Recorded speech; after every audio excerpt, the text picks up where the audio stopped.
این که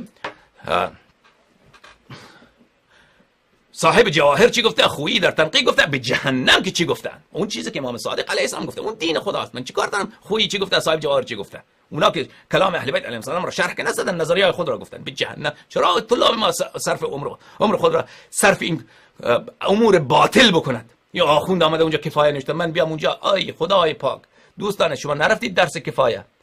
این درس کفایه چقدر درس دقیقه، سطر سطر شما باید چقدر دقت بکنید که بخوانید، زحمت بکشید، شب تا نصف شب باید مطالعه بکنید. صبح هم که صبح بلند میشید باید برید زود مطالعه بکنید که درس استاد میرید خوب متوجه بشوید که چی گفته، بعد بتونید در استاد اشکال بگیرید، متوجه بشید، اگر چیز نفهمید بپرسید.